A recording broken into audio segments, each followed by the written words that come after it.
Fucking Monday. There we go. Hey, everybody. That happens every single week. One of these days, guys, we'll get off to the perfect start. But welcome to Speaking of Schmoedown, a sports talk show devoted to the movie trivia Schmoedown. I am Jay Wade. As usual, we have got our numbers guy around here, Double D, Dan Dolinsky. How you doing, bud? Well, yesterday during the live match, the pay-per-view match, I thought I heard a buzzing sound. I'm like, the cicadas are finally here. I look out the window, and it turns out it was a weed whacker. So I'm good. I'm happy with that. And I'm happy to be here as well. Hey, I mowed yard yesterday. I love mowing yard. I really do. I can't stand the heat. I can't stand the light, any of that kind of stuff. But man, I can sit on a lawnmower for 3 hours straight just mowing a nice yard, dude. And then when it's over, you get that fresh smell of the cut grass, and you walk barefoot through that grass, and it just feels so damn good. This is why you're an old man, Jay. Yeah, and I don't have a riding lawnmower. I'm the old guy that has the push lawnmower, not the motorized one, not the manual one. But yeah, it's still a lot of hard work. And I don't have a trash can. So how do I figure out that? I have to borrow my neighbor's trash can. And on that note, real quick, I have to say this because I love the guy. A buddy of mine who passed away from high school, friend of mine. He had a great tattoo, all right? He had a chest, and he was Irish, so he had a hairy chest, and he had a tattoo that was like right about here on his breast. And it was in an aerial shot of an overweight guy in a wife beater push mowing his lawn, and he would shave half of his chest to make it look like this guy was mowing his chest. I love that guy. He passed away a couple years ago. I never forget that tattoo. But speaking of push mowers, I always think about that tattoo. Funniest shit I've ever seen on a human being. We've also got from Schmoes of the North. Taco is in the house. What's up, buddy? Yeah. I also. Whoa, that was loud. I also love mowing lawns. Push mower. I did it all the time in college. It's how I made my. I don't know. I wouldn't call it a living, but that's how I made food. Or paid for it. Yeah. It's the easiest way to not pay taxes because you get paid cash for doing it. And I think there's nothing better than pushing a lawnmower and drinking beer at the same time. There's something about just like mowing a lawn and killing light beer. But yeah. I think somebody else is here too. Yeah, Chris Lopez, once again, dude, welcome back for the third week in a row. We should hire you. I'm still debating whether or not I'm going to ask you for next week for the fourth week in a row or if I'm going to give you a break. I don't know. That will be determined later. But how are you doing, man? Welcome back.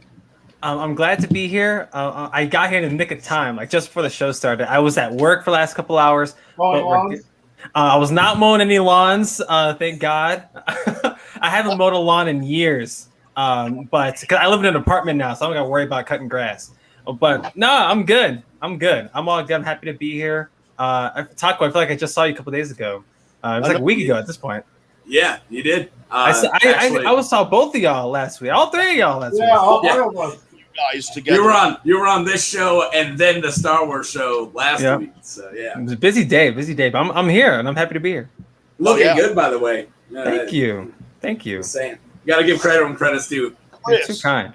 Oh, I thought you meant me. I started to blush there for a second. You too. Good looking crowd here. Double D, you also look good. All right, everybody that was on screen when I got here looked great except Frenchie. So I mean, I'm about to bring somebody on screen. His hair alone looks better than all four of our actual looks combined. Dude, just his hair is freaking amazing. Evan, aka Gold Leader, how you doing, buddy? Thank you. Hi, how are you? Hey, we got some good hair on this panel apart from me. Okay. I'm I'm self-conscious about my hair for the rest of the show. Your hair is great. I just did stuff to it. I thought it looked good. Chris, your hair is great. Thank you. Everybody's great. I don't know. I don't really know. I've talked to each of you, I think, but I've talked to Chris and Taco the most. So my relationship with hair is I have to love the person behind it, so or the person underneath it, I guess. So, well, what does that have to say about me, though? I don't have any hair. So you have a beard. You both have beards. You have hair. I like it all. I like it all, folks. All the hair. This is off to a stunning start, by the way. The biggest heel of the Star Wars League. Oh, your guys' hair. Schmoedown hair talk, everybody. Let us know in the comments what your favorite style is. And if you're like me and you're going bald and it looks really bad, so you have to shave your head now. I miss hairstyles. I used to be able to rock hairstyles, and it was really cool. But anyway, Evan, of course, man, you had that great match last night. You played very well. It was a really good match. I don't even know what to say, man. It just, I didn't know what to expect. From what I've seen so far, I feel like you were probably the biggest threat to Harper so far that I've seen him face. Sure. On his journey so far, and that the same for you as far as and yours too. Yes.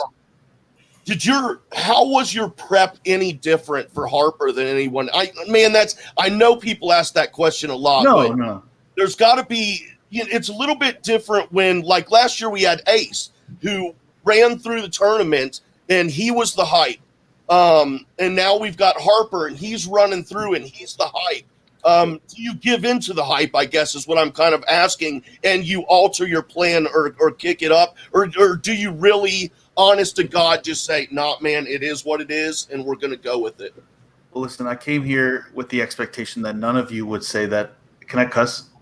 Yeah, absolutely. None of you would say that motherfucker's name on this page. No, my prep was a little different. Not necessarily in the way that I prepared, but like my mentality going in. I knew that he was going to be the hardest person I face. I knew that he basically I knew that he had only missed. I mean, he missed 3 technically in the one match. There's some debate on things, but he missed 3. So I knew that going in, he was still going to be like the most difficult person that I've faced yet. And yeah, like I was, I'll say like he scared me from the get go. Like I saw this guy, I didn't know what to expect from him until I started seeing his matches, and the dude knows his stuff. But that being said, he's a piece of shit, and I can't deal with no. We're beefing. But what was that? I said understandable. I mean, just because you're saying this now, don't mean you can't go have a drink tomorrow. It's all good. Y'all wait till the revenge arc for real. The revenge arc is going to be so. There's not going to be a revenge arc because I have a little issue with your little nickname, the Dragon Slayer. Yeah. I already knighted Demalanta as the Dragon Fighter of Star Wars. It's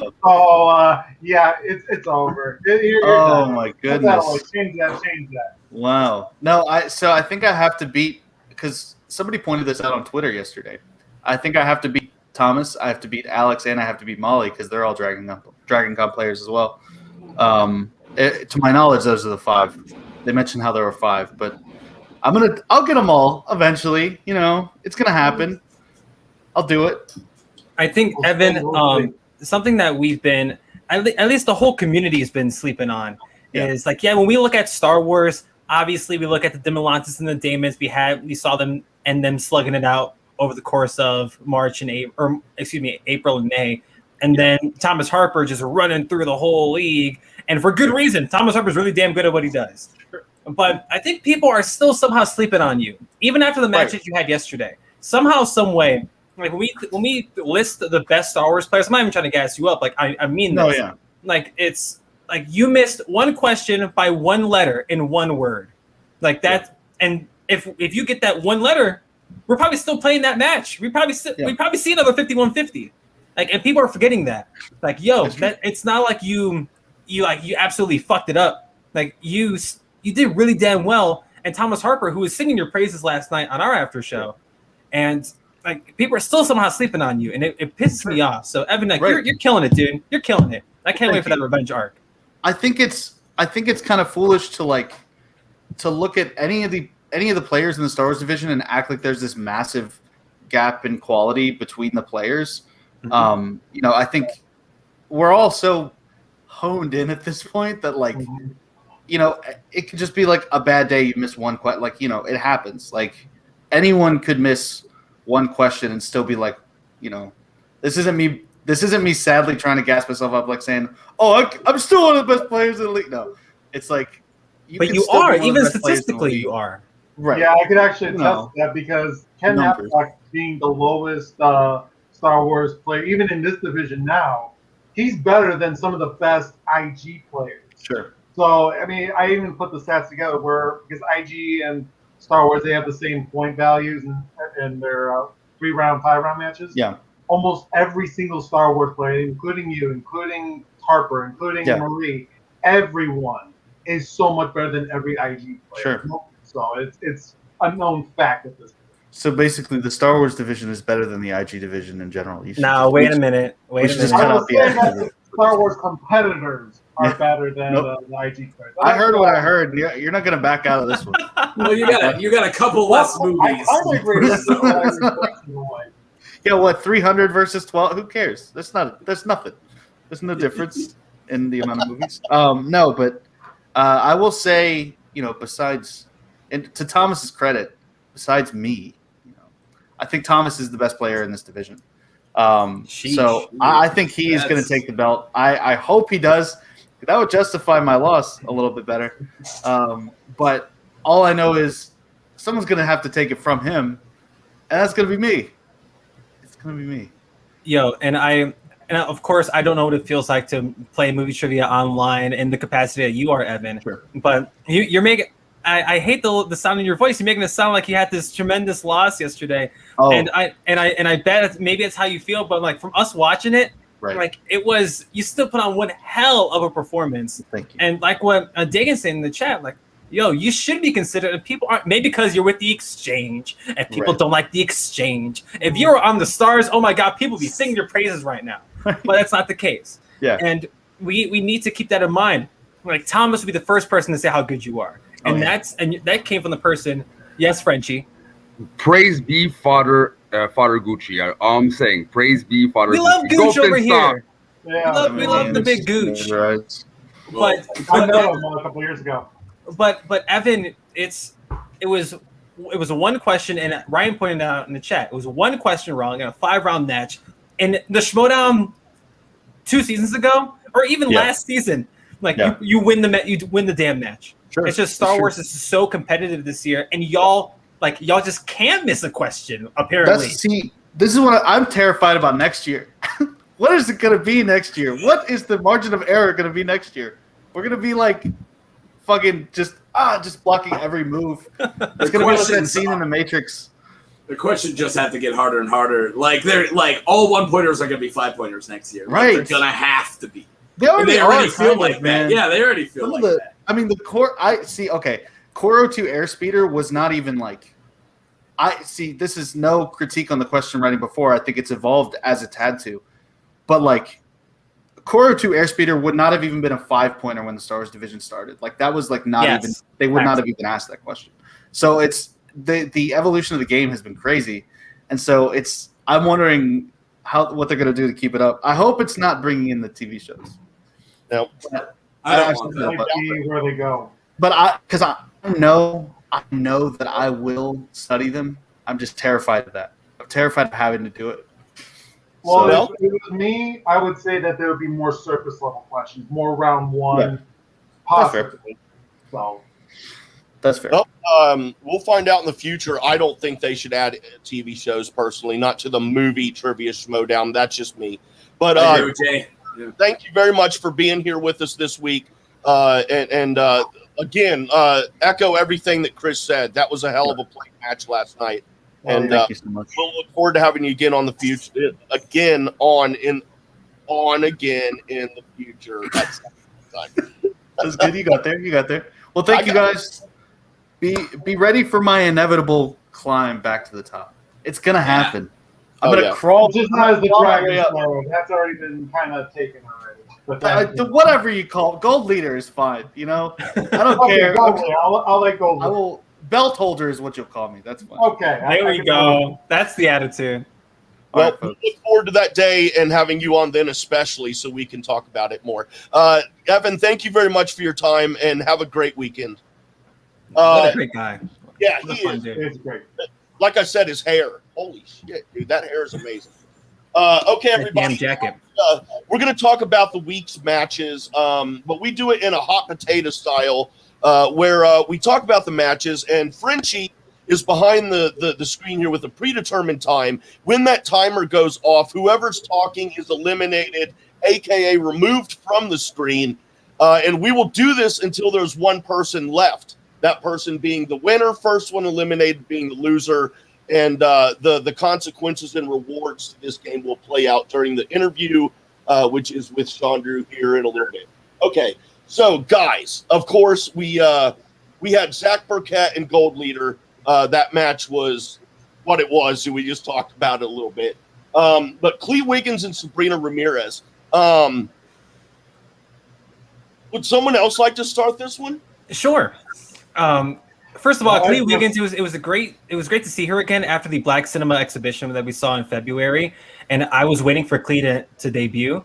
But let's be frank, like the story of the match is Sabrina, and I don't want to sit here and rag on Sabrina, but it was definitely an off day for her. We've seen her do better in other matches, in other settings like the free for all, but Sabrina getting knocked out, the second knockout of the year, and it just happened to be this time with the Mercs. It's pretty telling. Yeah, I mean, I'm definitely impressed by Keely Wiggins. I mean, even though she had a similar rough start in round one, she bounced back in round two with a perfect round two.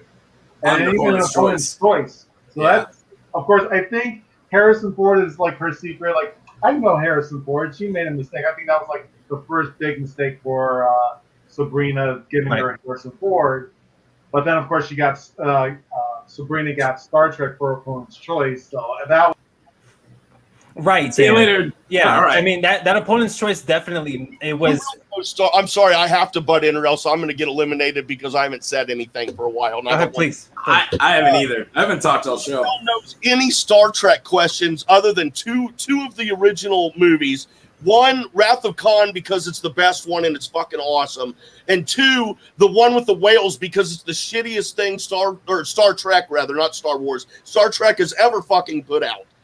Absolute shit show. So yeah, I mean, I don't blame anyone for missing questions related to Star Trek, unless it's the newer ones, the Kelvin timeline, because those are all awesome. I don't care what anyone says. Yes. Even part 2 is fucking badass.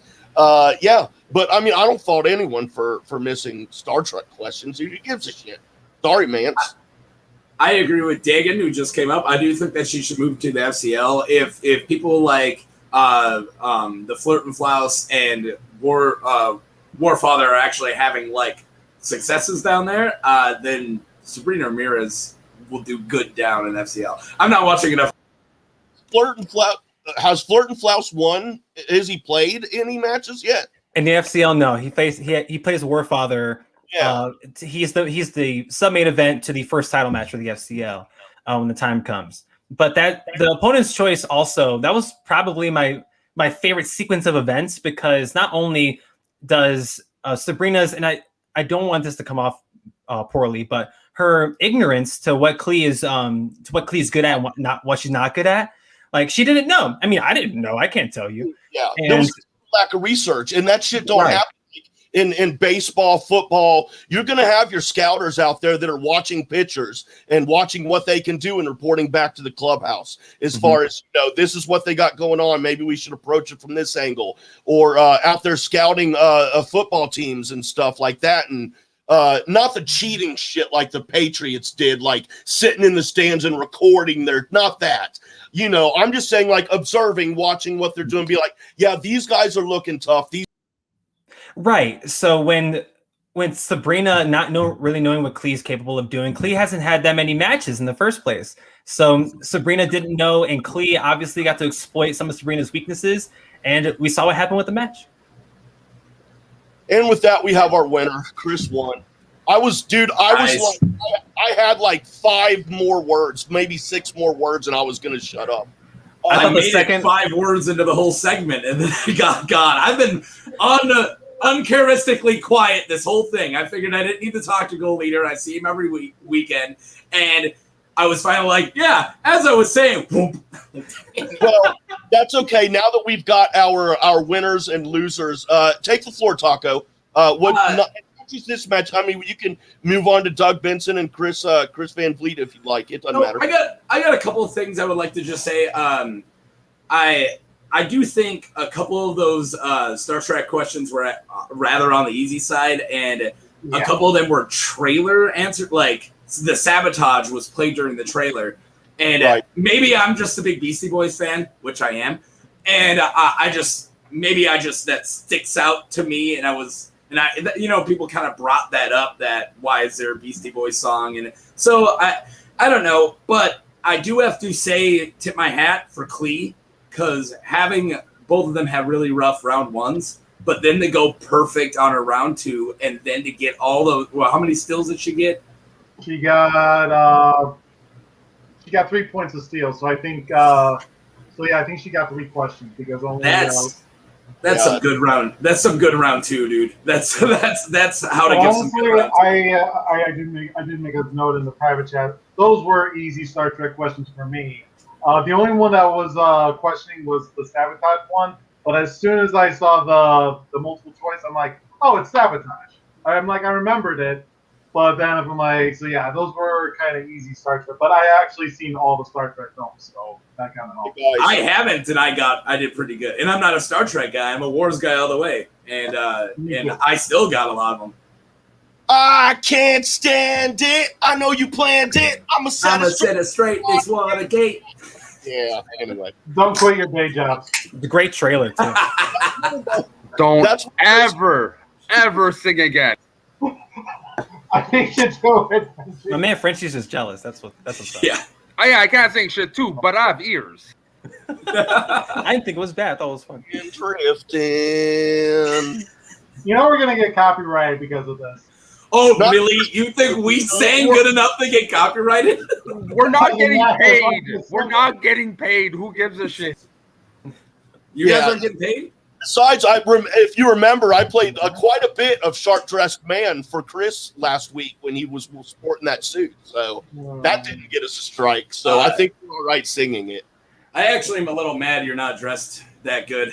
I just got back from work, dude. I'm still wearing my work polo. Like, I still got my radio station polo on. Well, we're good. Schmoedown here, everybody. Okay.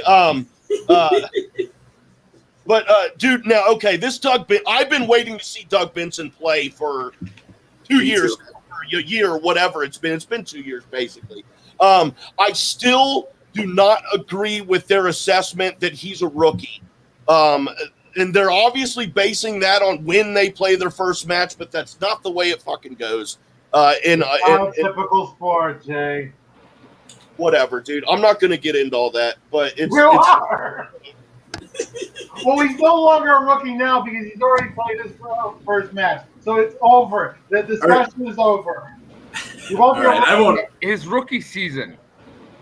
It's not his rookie season, but he's a rookie. He didn't play last year. Yeah, he didn't play. He's not, dude.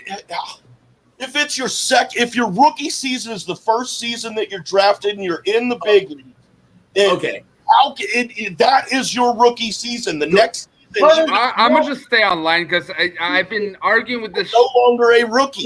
Look, I get it, but also let's say in any sport you draft someone, you sign a contract, but they were maybe supposed to play, but they're not necessarily gonna play because of injury, life, whatever. They have to go back to the juniors.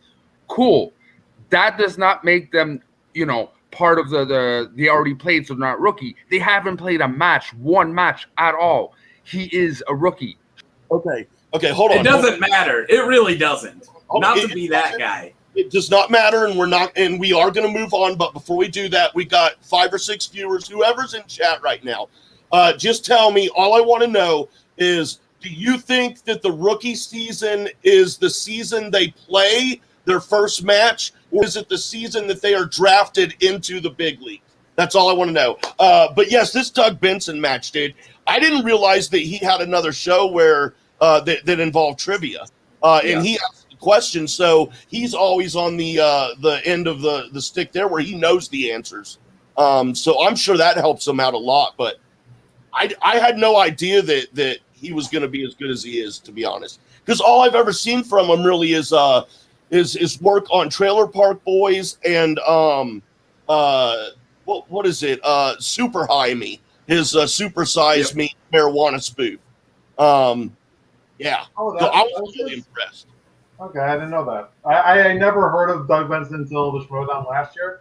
But Really? yeah, I mean, he actually stumbled a little bit in round 3, but he like Keely, he bounced back in round 2, got 2 steals, and got by the end of round 2, it was 15-10. So it was very impressive. Yeah, the good thing about him is I feel like the knowledge is there. Like, I really do. I think that if he buckled down and, it's hard to do this rookie match. I'm not giving anyone any crap for this. But maybe in the next couple matches, getting his poll, his recall, because he even said he knew a couple answers that he missed. And then if he just gets more comfortable with the game, he could actually be a pretty good player, I think. Like, I think a lot of that knowledge is there. To me, the takeaway was Chris Van Vliet yesterday when watching that match, because we were all anticipating Doug Benson. I love the fact that Doug Benson's in the movie trivia Schmoedown, but I'm such a big wrestling mark, and I've been familiar with Chris Van Vliet's work for a minute now, and I know I was underestimating how much he knew movies. I knew he did interviews at junkets, but not actual like movie trivia, whatever. But he was on Let's Get Ready. They interviewed him maybe not yesterday, but they interviewed him. And the video went up today, and he was talking how he's been in study sessions with the Dungeon, how Ben Bateman had walked him through the Schmoedown. If anyone's going to walk you through how to play the Schmoedown, I'd want it to be Ben Bateman, if I'm being frank. Mm-hmm. And the fact that Van Vliet got to do so and took Benson to sudden death, like, let's also put that in mind. Another rookie match this year goes to sudden death. And yes, he is really good looking. Damn, that's also in his camp. But another rookie match that goes to sudden death, it's really entertaining. And someone in the comments, I forget the name of who they are, so this is not my thought, but they said that this is awfully reminiscent of older OG Schmoedown, where it's just folks popping a squat, sitting down, riddling off questions, and shooting the shit with each other. And it was so much fun to watch. I want them more in the Schmoedown. Hopefully their schedules can allow them to, but I want to see both those guys again. Yes. Yeah. I think we call that, guys, is an uncomfortable silence. That was comfortable. Which makes sense, because I'm sitting over here. I'm sweating, dude. You guys are turning. You're all looking so damn good. First of all, I love Specs appeal. So the glasses, everyone's got glasses on. I'm all right. That turns me on. Everyone's got, even though mine's down here, that turns me on. Everyone is into Schmoedown. That turns me on. I'm not. Had Evan on, and his hair trumps all of our sexiness combined. That really turns me on.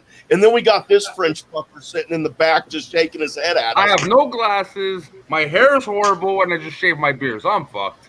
Nah, you're the sexiest of us all, bitch. Anyway. Don't lie to him, Jay. Don't lie to him. Don't lie to him. No. Oh, man.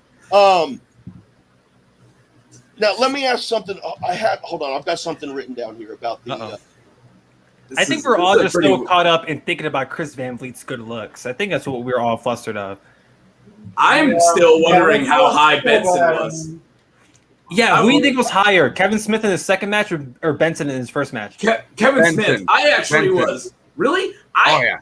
I've seen that guy do stand-up way more baked than he was here. Normally his eyes are closed. There's times he's like... That's normal Doug Benson, I think. But that shows how high he is. At least Kevin Smith is all goofy. That guy was on another plane, but probably is the only way he can play, right? So... the difference between edibles and smoke. That makes so much sense that it was like up here. I'm like, oh, that makes so much sense. His angle didn't help either. He was it was a whole thing, but it was Doug Benson. He surprised me. Both those guys surprised me yesterday how good they did. It was another great rookie match, and it was like, I forget who put it in the chat earlier, but it was Dagan. It was like Jericho versus Smith last year. It was just fun to watch. I was about to say that because I had so much fun watching that match, and this was just kind of like fun, and I think that's what's missing in the Schmoedown now. That everything is too serious. Mm-hmm. Yeah, I can't believe the wrestling guy didn't know the Jesse the Ventura question. I was going out of my mind, like just screaming at the TV. How do you not know this? I'm just yelling and trying to will the answer to whichever one of them could pick up my willed answer. It never happened. Yeah, I was pretty surprised. But I mean, Ben closer, and in a roundabout way, he was right, but he didn't have the name. Yeah, right. He had the governor. Governor of Minnesota. Minnesota. He was the governor of Minnesota for a while. Mm-hmm. I used to live in Minnesota, and I work in Minnesota. He lives in Mexico now, and he sometimes he rambles on about the CIA and the FBI are looking for him, and that's why he very rarely comes to the States anymore and stuff like that. I mean, whatever he's into, man. He's an odd fella. I'm an odd fella. I'm just saying, dude. I don't think the government is trying to kill me and shit, so I'm living out of country. We love you, Jesse. I think that's something I want in my governor is that when he's done being the governor, he flees the country. That's something I love in my governor. Right. Right. Every good governor. He ran as one thing, and then a month in, he goes, "I'm hard libertarian," and everyone's like, "What?" I'm in Chicago, where basically every governor is corrupt in some way. Right. This is another great point of Benson. He did he quoted the thing. I felt so bad for that one because I knew somebody was going to take that bait because I knew someone was going to say Zool, but that's not the name. I was like, Zool, motherfucker, Zool. But it's Gozer the Gozerian. It's Gozer the Defiler, Gozer the Gozerian. And I knew that, but I knew everyone's going to go right to the fridge. Zool. I heard a voice say Zool. And he took that bait. Yeah. Kudos to PJ Campbell for making me fall for that. Right. Shout out to PJ Campbell. Mm-hmm. The confidence from Benson was so strong. You could see it on Mark's face. He was really thinking and looking and being like, is this really right? So I mean, he was confident it was Zool. So I mean, gotta give him that, man. And who knows? I don't know. That wouldn't happen, but imagine if that would happen, where someone was so convincing in their answer that they're just even though that's not what I've written down here, I'm going to give it to you because you sound like that's the answer. No, that wouldn't. I can imagine you going so batshit crazy over that because I know how much you hate the benefit of the doubt rule. Yeah, that would drive me insane. No, that's not, even though I fell for that trap, I would have gone and say, no, that's not the right answer. Yep. And now, everybody, we are going to move on to... I'm going to talk dirty to you for a second. Math. Double D's, sexy numbers. Dan, what do you got for us this week? Take it away, buddy. Okay, so we're about six. First of all, if you have a comment about statistics, leave it down in the comments, and I will talk about it, and I'll give you a shout-out. But we're about 6 months away from Spectacular, give or take a week. And I would like to do a midway progress report based on every faction progress, based on how they were last year. So the same time last year, how well they're doing or how well they're failing. First, all right. There we go. So we'll start with the dungeon. They're in first place. In 2020, they had 1 win and 6 defeats that totaled 4 points. And obviously, they have 45 points with 12 wins and 8 defeats. And there's 3 points in Star Wars, 13 points in IG, 10 in teams, and 19 in singles. So they're doing really well this season. The Finstock Exchange, last year they had 8 wins and 2 defeats. They were actually number 1 last year at the same time.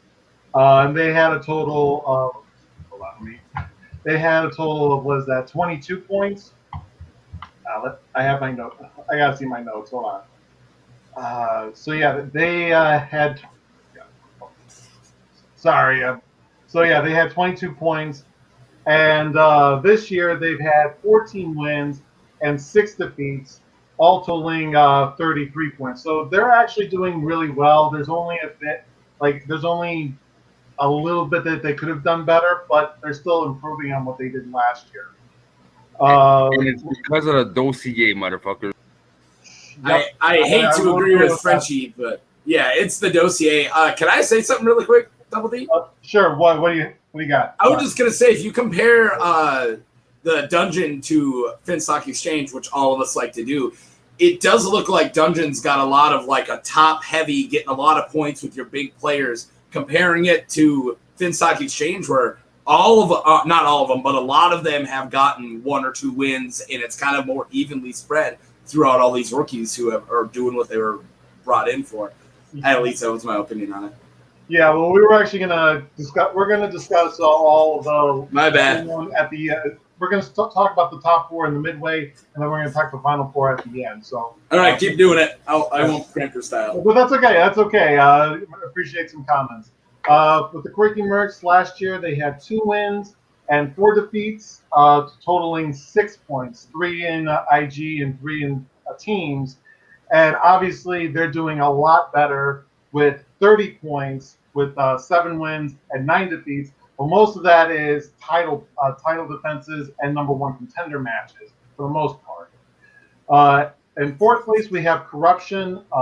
In last year, they had 2 wins and 4 defeats, totaling 5 points, 3 in Star Wars, 2 in teams. And this year, they have 9 wins, 9 defeats, totaling 29 points. So they're doing really well. So, Taco, if you had to be the advisor of the managers for each faction, and each faction could focus on one division, which division would you advise each manager to focus on for the next few months?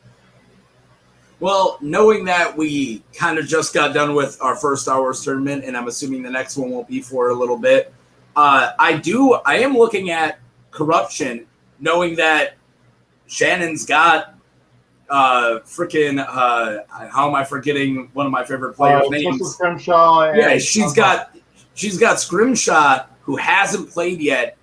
Like, I'm thinking, take that Star Wars tournament. Like, we just saw how everybody else did. The next one that comes up, Scrimshaw, it's his to win. Like, put him in it, get him ready for it, get him completely focused up, because if his first match against Demolanta last year, he went toe-to-toe with him, he can do the same hardcore training Demolanta did and take that tournament and even take that belt, in my opinion. I would say definitely have them focus on getting that Star Wars, especially since they've already been doing so much in the other divisions. But. Yeah, and I would, if I was advising the Quirky Mercs, I would say that they obviously with singles they're a bit low, but I would say look at IG, because we are getting an IG tournament pretty soon, and they have Bibbs and they have Brendan Meyer, so they're going to get points in singles. I would say for Quirky Mercs, they should focus on IG. So let's move on to the bottom 4. In 5th place, we have the Den. Last year, they had 6 wins and 4 defeats, totaling 15 points.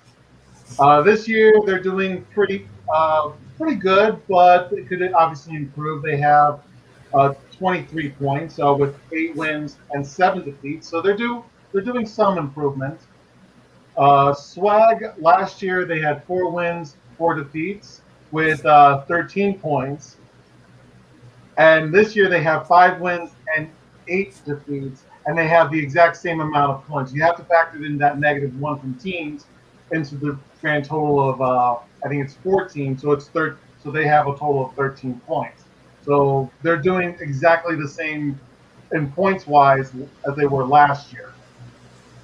The Usual Suspects, they're next. Last year, they had 3 wins and 2 defeats with 7 points. And based on the most recent win, they have 6 wins, 8 defeats, and a total of 11 points. So they're really doing a little bit better, but obviously they're still suffering. The Stars, they had 2 wins and 4 defeats last year, totaling 6 points in IG and in singles. now they have 5 wins and 10 defeats this year, and they have they have 11 points as well. So they're doing slightly better, but not as good as they should be doing, giving their roster.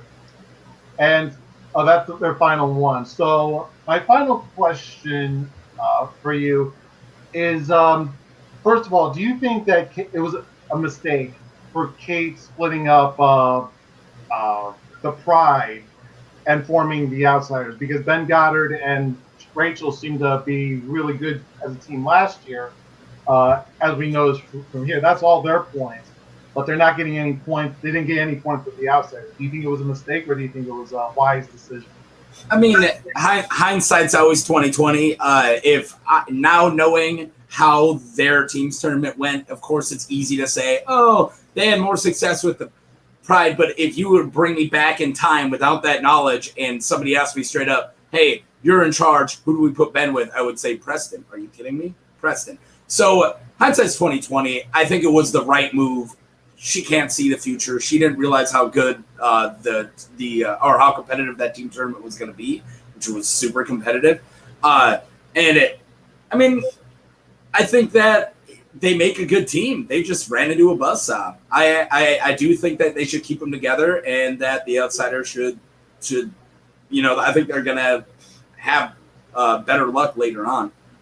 Yeah, I do agree, because we saw Paul Preston play in his last singles match. It was a vast improvement of what he did in the past. Yeah. And of course, he still lost, but it was still an improvement. It's like Adam Witt. He improved in Star Wars, where he was almost perfect. He just had a few missteps. But I don't think it was a mistake, but I think that they should have had at least. I think maybe a little bit more focused on Ben a little bit, because he wasn't as strong. I feel like he was the weaker of the competitors, to be honest, between the two of them. But I don't think it was a mistake. And do you think that with Swag, do you think that they could actually turn that -1 into a positive, or with Final Exam, or do you think that they can form a new team to get a better score? I have an unpopular opinion when it comes to Lon. I know that he has bad days, but I don't think Final Exam's done. Like, you can go ahead and give up on them if he wants to, but look at his team.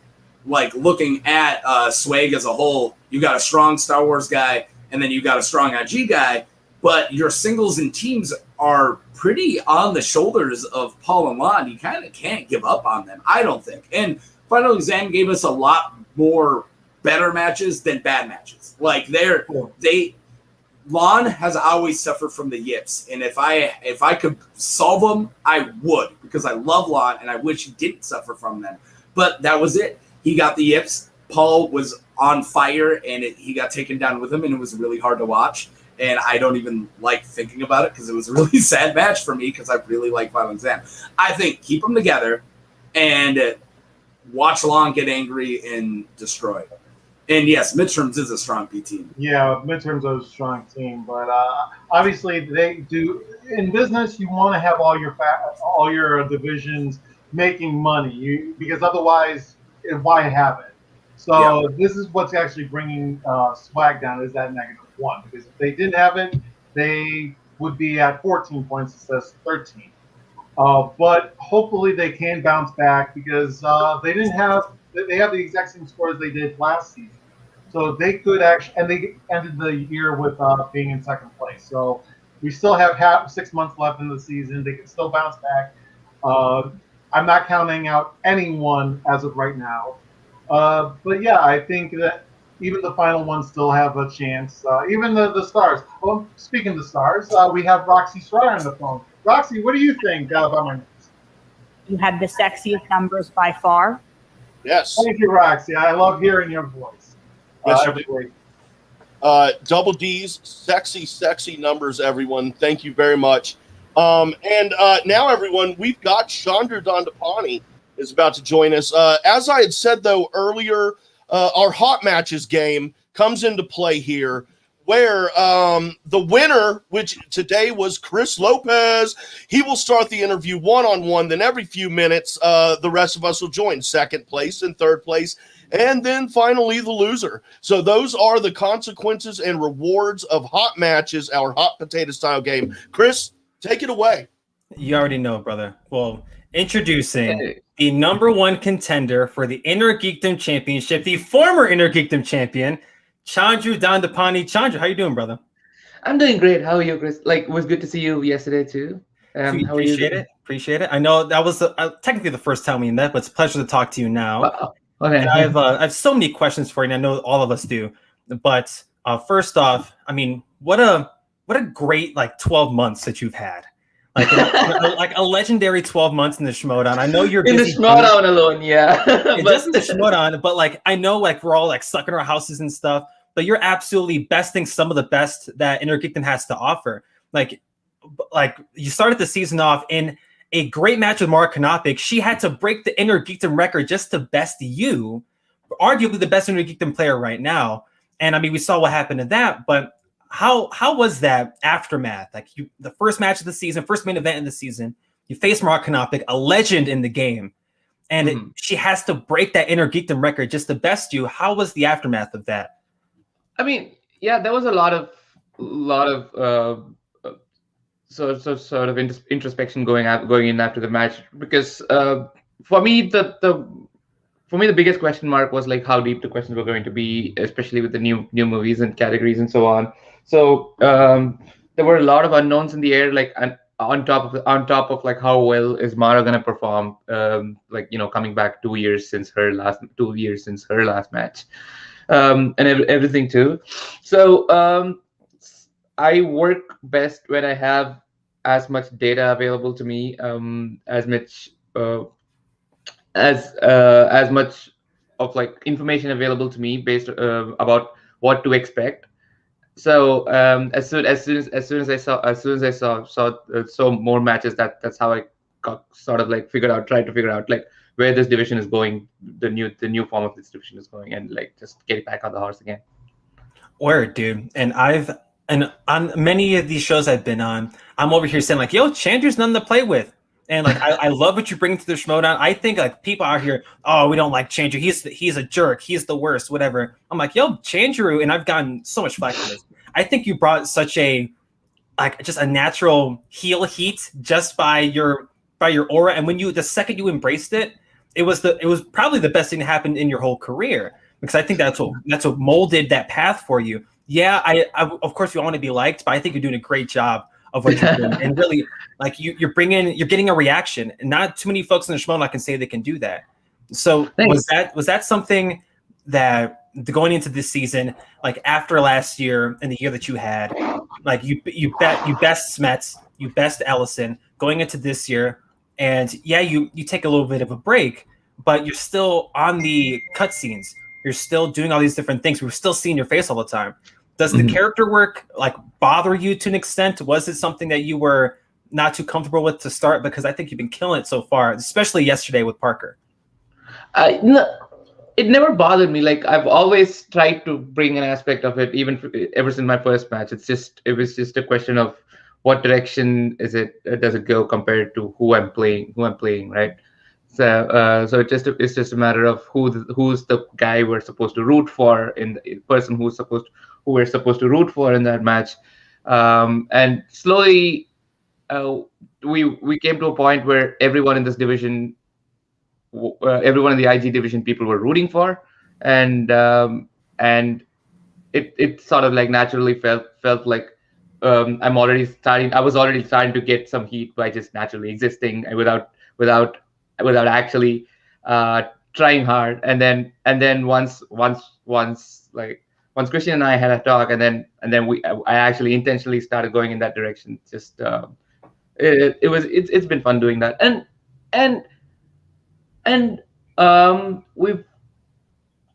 I've always wanted to sort of play the bad guy too, but I never intended it to be this early in my Schmoedown career. But it's all good, because sometimes it's easy to easy to pretend you're confident and cocky, and sometimes when that's all it takes. If you've been pretending this whole time, you deserve a damn Oscar. You sell me, dude. You get me every single time. You already know I'm rooting for you, brother. You already know. Hell yeah. Now, Chandru, thank you for your time. Appreciate you being here. It's great to talk to you again. But I've had a theory for about over a year now that I want to run by you. Now, to me, this is a legit theory. Now, when you started in the Schmoedown, you came in nice and clean cut. You had short hair. And as you've gone up to this point, your hair has gotten considerably longer. My theory is that the power you hold is in your hair. And that if you were to lose that hair, then perhaps that power would go away. Is there any truth in this theory of mine whatsoever? It's an interesting theory. So until we cut my hair, we don't know what I'm gonna lose when I cut my hair, except for the hair. So we'll find out. Oh man, I don't know. I think I might have sold myself on this theory so hard. Cut your hair, I'm gonna be scared. That was a great match, and oh man, I just had a brain fart. Yeah, don't you love those? And then I sit here and I try to talk it out with myself, but I can't remember what I was going to ask. Was it about the match? About the match yesterday? It was. Yet Taco, help me out, man. I'm sorry. It just went out of my head because I got so wrapped up into the hair theory. Which Don't drag me into your mental mess. It's not my fault. Your brain is all farty. Please don't make him. I don't want to smell your brain farts. But I can interrupt you and just say, Chandru, I actually do think you're the best heel working right now, and because I feel like it doesn't leave at the promos, because I'm tired of these promo heel who are just do it just for that. Yeah, like it's their character and they just do it when they're doing character work. I do feel it because I like the classic, zero good heels, like be the real bad guy, and I do feel like you have it throughout all your matches, your cockiness, and it's a different type of heel. You're dancing. I think it's some really good heel work. Thanks, man. All right, I actually do have a question. I talked myself into one. I didn't have this before. What's it like with Winston not being that traditional heel guy, because he's not at all. He's more of a face manager. How do you guys work on Winston trying to stay face as you're working heel at the same time? Because you kind of got like a weird mixture and it still works. I mean, especially because I've played almost exclusively Dungeon and Corruption this past year and a half. When it comes to the manager dynamic, like Winston is the more lovable manager compared to Kaiser, and then in the player dynamic, like whether it be Smets or Parker or Mara, they're the more likable player compared to me in the dynamic. So it kind of works out. And again, like with Winston, the defining quality of the entire faction isn't about like being a face, being likable. Otherwise, we'd be called the quirky mercs. Our selling point, our USP is basically just the swagger itself, right? Like the confidence that comes with the swagger, and it exhibits itself in different ways, like slightly on the darker side from maybe Laura and me, but like also a quiet like sort of stoic confidence from Paul, or like just this happy, fun-loving confidence. Like it's just a swagger exhibiting itself in different ways. So as long as we both have that swagger, that's how we reconcile the differences. Hi, Chandru. It's nice to meet you. So again, same thing what Taco said. I think that you're the best heel so far that the Schmoedown has been. But obviously you have a little bit of flair. You have all the costumes. What has been your favorite costume that you've had on the Schmoedowns that you've worn so far? That we've seen that you've worn. I think so far I have to go for the Chewbacca one. Like it's just like the most comfortable I'd ever been. Like that was also like the least tense I was for a match. And so so I just had like a lot of fun in that match all around. And it's you still see that shot of like me walking out in the costume with the shades on and like almost every promo that I'm in, because it's such like a cool moment too. So I'd have to say the Chewbacca one. Okay, because I really like the Jack Sparrow one we had last night. It might be my junior favorite. Oh my god! And keep in mind, in. My birthday is on July 9th, and Pirates of the Caribbean: Curse of the Black Pearl came on my birthday, the day that I was born. So it's like, oh, this is so good. This is my birthday movie. Now, my second question is, I want to bring up something that I have been working on for a while. This is every single possible score in the Schmoedown, and the green represents IG. And so a perfect score in a 3-round match is 31 points. Same thing with Star Wars. And a perfect in a 5-round match is 44. 44. Yeah, which is right up here. Do you think that we'll ever see? Do you think you can actually get to that high, or at least get to 44 points in a 5-round match? Or it is very possible, and especially because like I was this close to being at 31 in a 3-round match too. So and the fact that at this high level, at the championship caliber, the margins are getting thinner and thinner. It's a razor sharp margin, and like you can only afford to miss 1 or 2 questions. So people are trying to go as perfect as possible. And again, Star Wars, the maximum points you would have said is 44, but then people just went 51-50 because of sudden. Well, I don't count overtime scores because that skews the numbers a bit. I like having an end point of all the possible ones because if you look at that's actually it actually has an end point, and you can actually see all the impossible scores when you don't factor in overtime. Because I like having an end point. But yes, it only counts. Overtime does count. And Makes sense. I am well aware of that. But did they go for 44-44, if I remember right? Yeah. In regulation? In Star Wars with Andrew Demolanta and Matt Damon, the first match. That was a 44-44. And let me see. They don't have anything in singles. They don't have anything in IG. But in teams, most recently they had the Shazam had a perfect score of 53 points, and that is a perfect score. Obviously, the Black Couple, they scored 48 points, so that's not a perfect match. But that is the highest team's score was 53. You could do regulation, yeah. That's true. Hey, Frenchie. Hey, bonjour, Mr. Chandru. How you doing, bro? Good. How are you? I'm pretty good. Look, I'm going to go off of what they said also. You're probably one of the best heels, but I'll push it further. I find, tied with Video Drew, you probably have the best evolution of character. Not just the best heel. To get to the heel part, damn, bro. Like, I root for you every fucking time. All right. That being said, I do have a question for your next match. Could you describe to us, in your mind, what's going to happen in the KO match? Yeah, so let's see. Do you want a prediction or what are you imagining in your head? Like the theater, your third eye, like when you're pre-visualizing that match, what's the cinema in your head right now? This also shows how incredible an opponent Parker was, because I was more worried about the Parker match than the belt match. I was so confident whoever wins yesterday's match is going to take the belt from Mike regardless.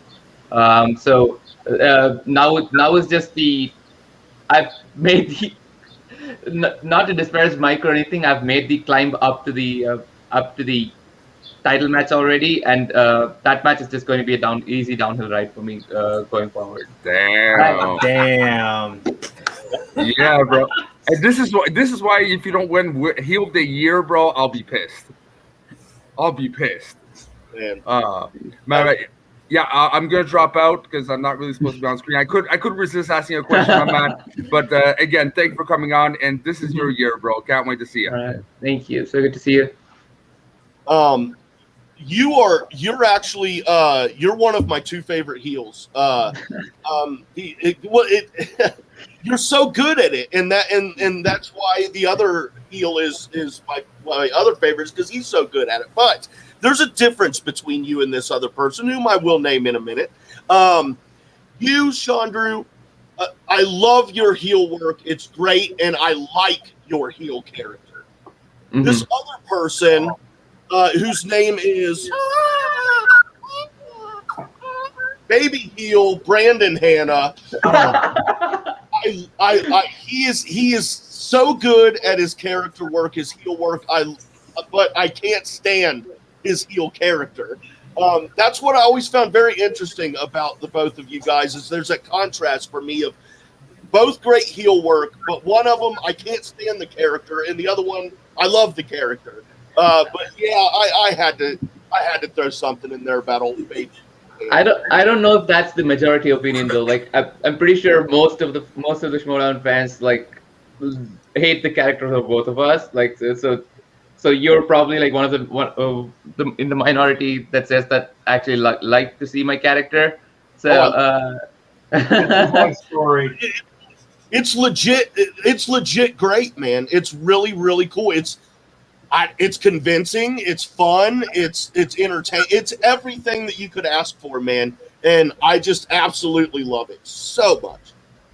Well, I do have to say the biggest difference between you and Hannah is I hate a heel that loses. If you want to be cocky, you have to win.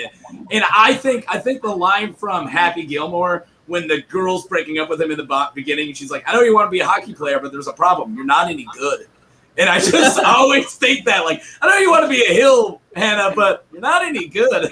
That's exactly why. That is exactly why I call him Baby Heel, is because he tries so hard to be a heel, but he just can't do it. That's all I hear when I hear him. By his defense, though, he tweaked his character this year. He doesn't force himself to be heel. He's trying to be more of a tweener and has heel tendencies. So, yeah, I agree with you, Jay Wade, but he's changing. So you better change your list soon.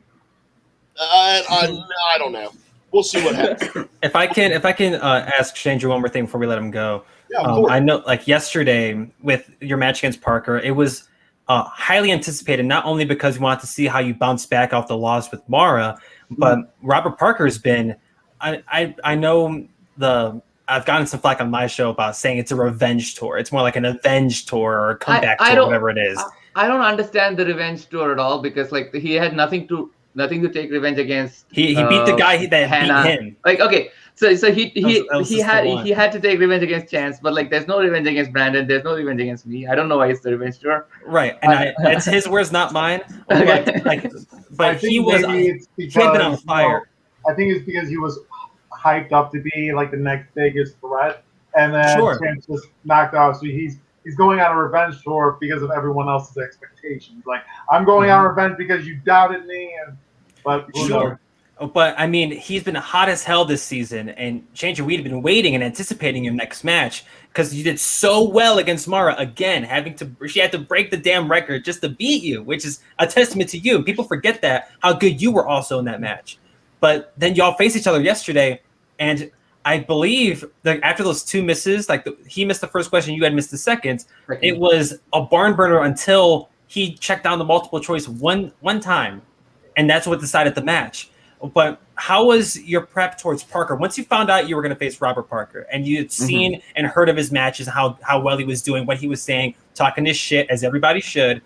But what was your thought process into facing him, especially since you just said that you were more freaked out about this one than the title match against Mike? Yeah. So as soon as I knew what my path was to get back to the title, like I was told I'll play the winner of Brandon and Parker versus Chance, and then I'll play the winner of that. I knew more than likely it was going to be Parker.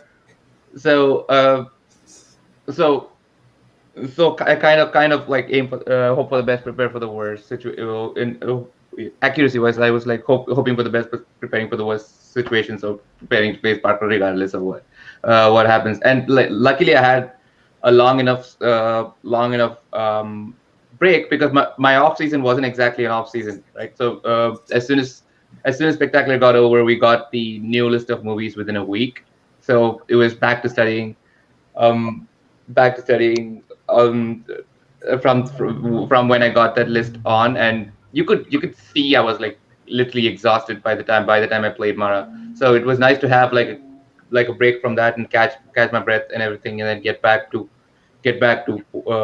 sort of near perfect shape in the new slices as well. And it took a long time, but luckily I had a match to like sort of prep towards. But then again, scheduling wise, it was we only knew about this match meaning we only knew that this match was going to be happening this Friday like 3 weeks ago. So that's when you sort of shift into the higher gear.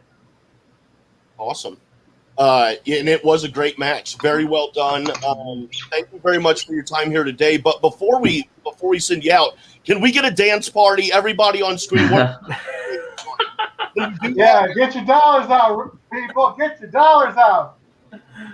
You want to put the hands up? Trying to rock with the shoulder. What's up? Oh, we're throwing some money. Wait a minute. Who am I? I'm not dancing. Oh, okay. We got Frenchie on this too. Okay, word. I can rock with that. Yeah, I see y'all. Good stuff, y'all. Wait, no, Jay. Okay, we're done. Okay, whoa. Next thing you know, he starts stripping his clothes, and I don't have a channel anymore. Dance throwing money, yo. So. Okay. That's what's up. Wait, who needs music when you just got Chris hyping the whole time? Oh, what are we doing? All right, we're doing this. We're doing that. I don't need music anymore. I just need that. The second I heard there's no music, I had to do something. Yep, flipping that out. Chandru, thank you very much again for your time and great match. Good luck against your upcoming match against KO. I personally, though I have a corruption shirt, I am rooting for you to take this title back. So good luck, sir. Thank you very much again. Thank you, Chandru. Thanks, brother. Chandru Dandapani, everybody. He's fucking so much damn fun, dude. I love his personality. I don't know. I enjoy it. I enjoy it very much. Okay, guys, we are going to move on now to Frenchie's Corner. Back after a 2-week break. I'm stoked. I've missed putting Frenchie in his place when he comes out of the game. Really stupid opinions. I love how you project. All right. So that being said, yeah, let's go to Frenchie's Corner. First one, I forgot to put in the batters because I'm an idiot. Let's just go audio. Now, first, should the betting round be replaced by another concept round? Why I say that is, round 3s in championship matches are fun, are very loaded in different types of strategies. But I find the betting round is a round that always usually is played the same way. 3-point.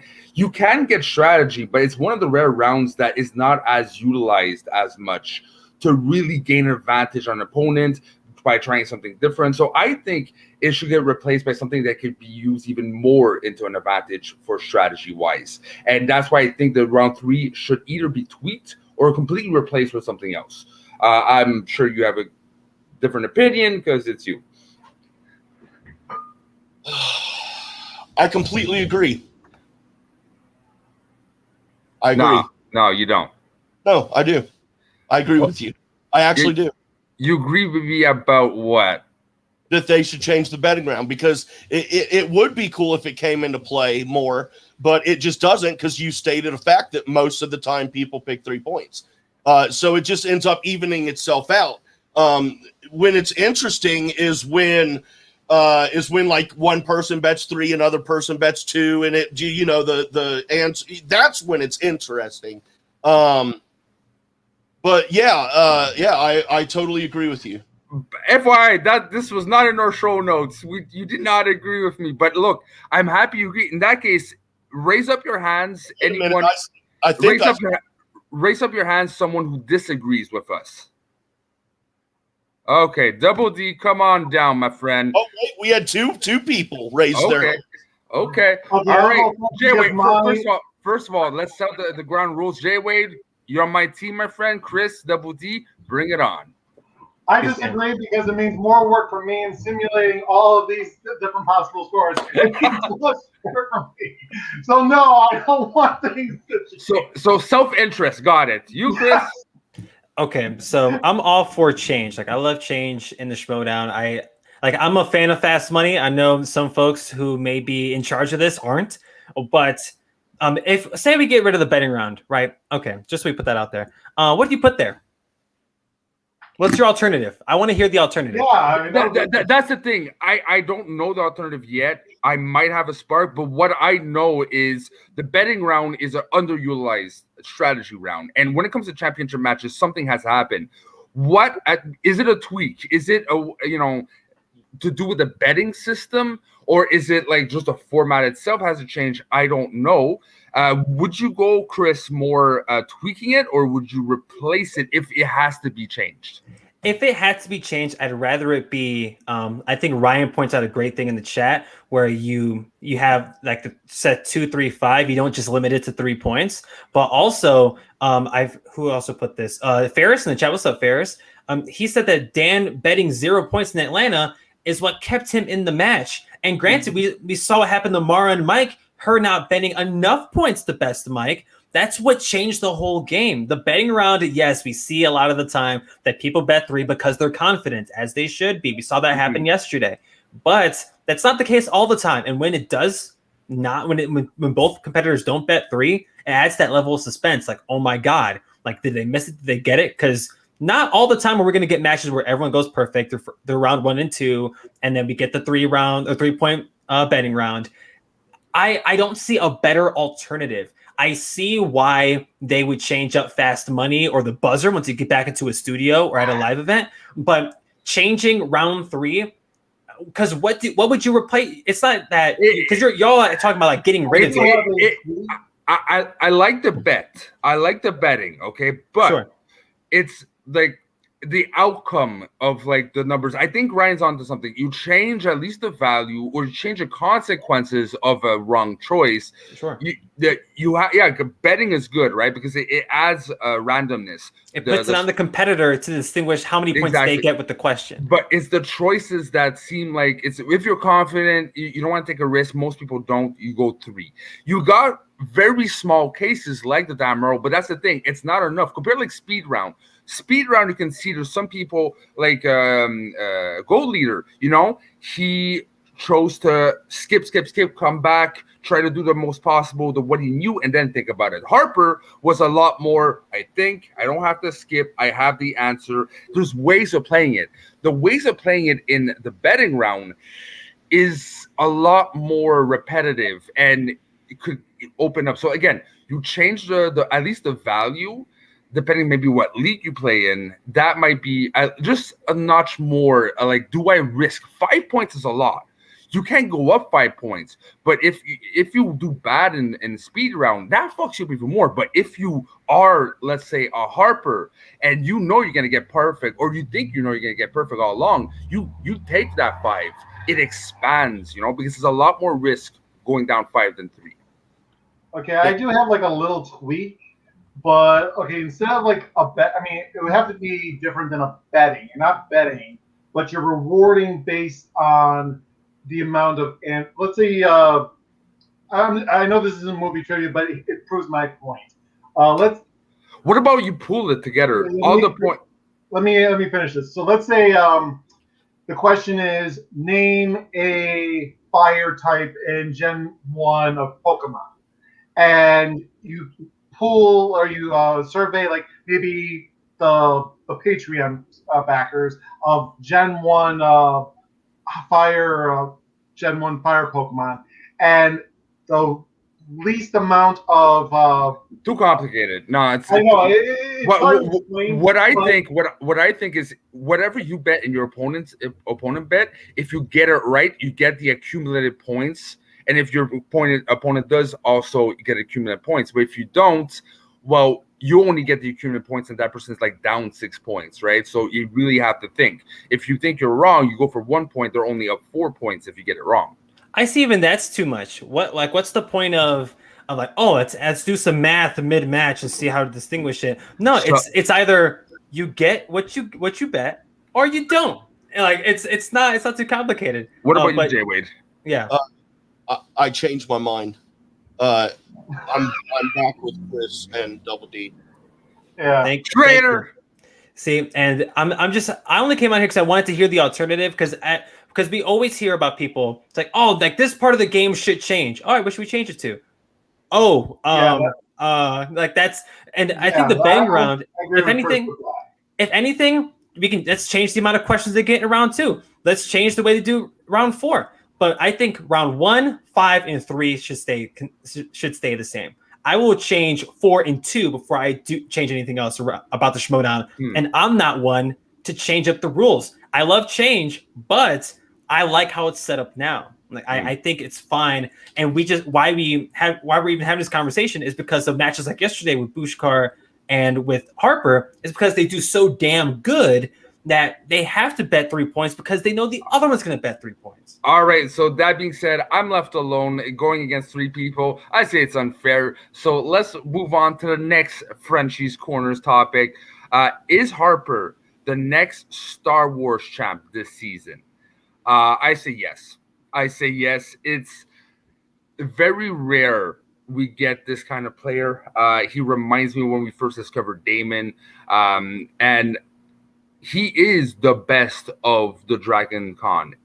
That is clear. But it's not even about the Dragon Con. It's about his composure. It's about, you can see something I realized. He, for me, has another nickname. Stay on target, Harper, okay? He is so calm and so in his character and does his stuff, but he contains his stress emotions so well. But when he wins it, the really big challenges, he screams out loud, he lets it release. So that's just how good he is under pressure, which is normal, what we know of him, right? Yeah. That will separate him from most of the pack. And this is why Demalanta, I already have him winning his next match. No disrespect, I know you're going to lose your shit, but Kelly, I don't think you're on the same level. And no, right there. I had I hurt your heart. Say, but you ain't gonna talk smack about my girl Laura Kelly, dude. Okay. I'm sorry, Thomas. Dude, Laura Kelly she's taking the title from Demalanta, and then now next season, yes, Harper's got that title locked down like a motherfucker. No doubt about that. But dude, this, I'm telling you, Laura freaking Kelly, this is her season to hold that belt no matter how long no matter how long it's for. She's taken that belt and she will keep it against any challengers for the rest of this season. I'm telling you, dude, that girl's hungry and she's good, man. Her moment is very, very close. Look, I get what you're saying, but you are also involving emotion to it. You've been rooting for her for a long time, right? And she's good. She evolves. But Harper is, yes, there's emotion to it, but there's this X factor. There's this je ne sais quoi he has that not many people have, right? And it's not explainable. It's hard to pinpoint. But those players only come once every often. And when they do, they tend to go all the way. So will he be able to dominate and do 5 years and stuff? I don't know if it's the next Damon. I don't know even if it's the next Collins. But to get that at reaching point, usually they do. So as much as I love, Laura Kelly's going to be a hard match. Probably not as hard if he would face Demalanta. That's my personal opinion, because there's something about that dude He's special, dude. And he's special. Yeah, his personality has a lot to do with it. Exactly. His emotion is just so sincere and genuine, infectious, and I love. It's like feel good moments when I see Demalanta win and when I see him play. So it just feel good. The same way Ace makes me feel when you see how engaged he is in the matches. You can tell he's zoned in, dude. He's in it. And Ryan, my boy, homeboy Canadian guy, I completely agree with you. Like, that was a question factor. He's good, right? But 5 rounds, it's always something special. You have to adapt to new strategies, but he adapts. I think that's what he does. He adapts on the fly. What he needs to do, he does it, and he's usually right while he's doing it, right? Yep. And the type of player I saw in this 5-round match makes me think that, again, there's like 3 people who do that so well. Damon, Demolanta, Harper. Laura Kelly's good, but she does have little holes here and there. If there is an off day, she will pay for it. Harper, except for that, those 2 questions he missed, everyone can miss, right? But it doesn't seem to have as much holes, and I think that on a good day or bad day, he might be not by much, and that's the thing, but he might be just enough more knowledge to really not dominate, but move on and then face the real test. Next season. I'm still sticking with this is Laura Kelly's season. Next season is Harper's. That's okay. Hey. All right, so that's enough about me. Thank you very much for having me on. I'm happy to be back. Work's been crazy, but you know what?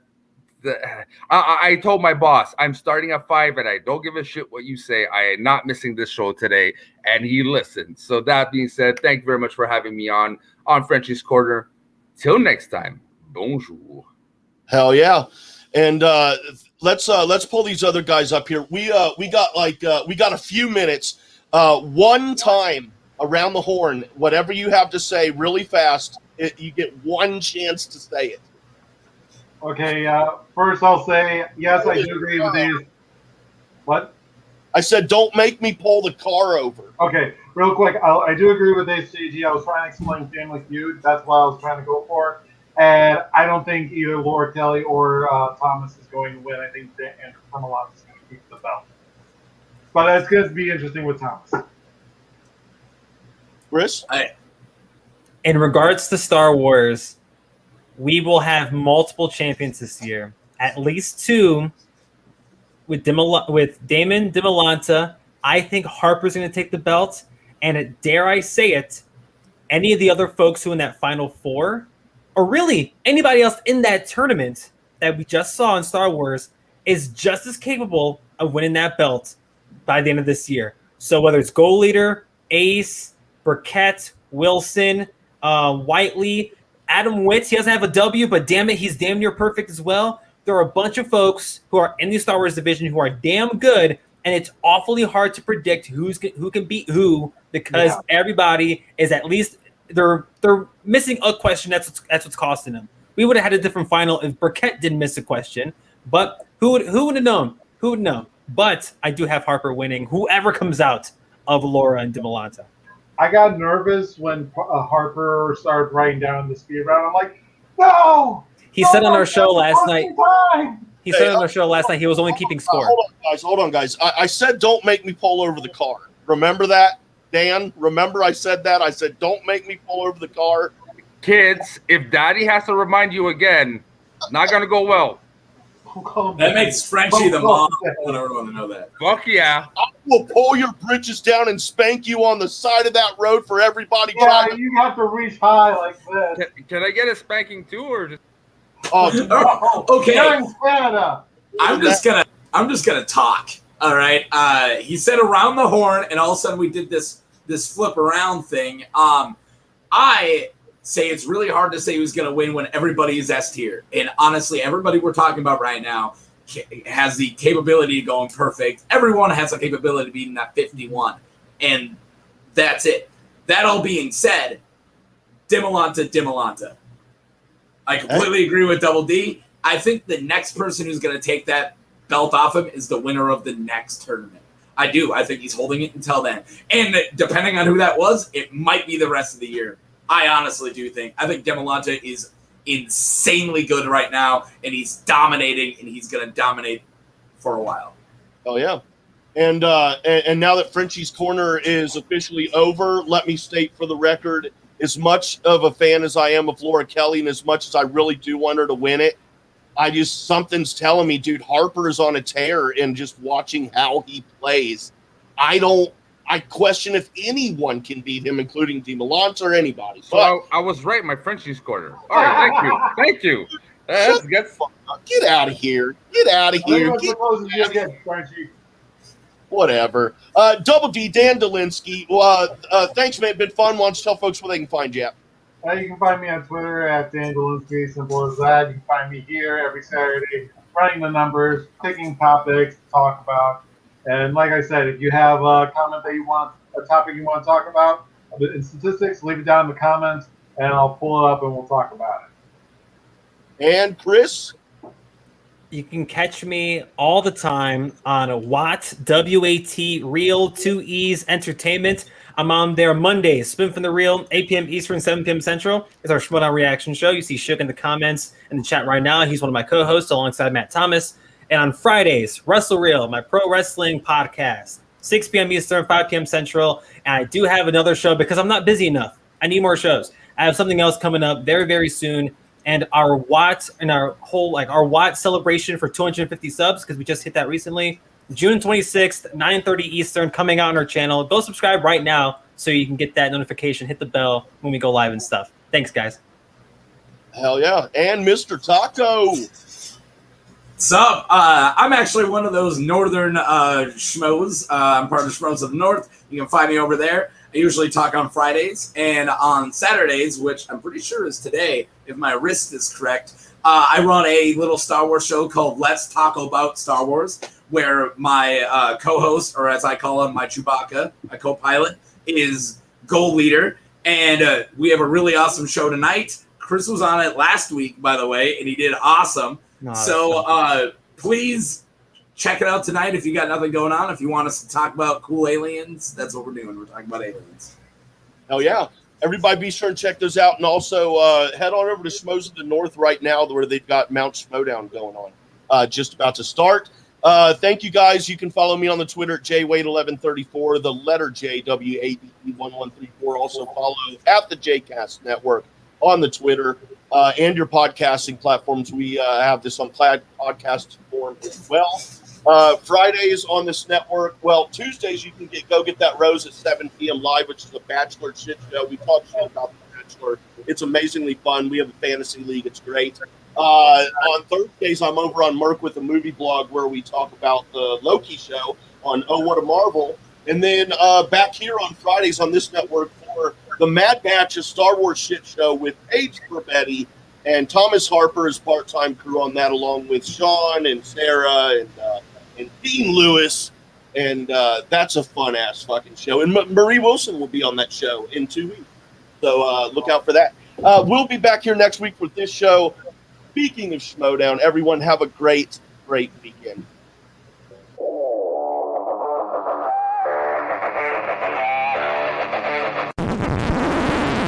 You want to hear something funny? The mic wasn't on that whole time. No way. Yeah, for real. Oh, wow. So smooth.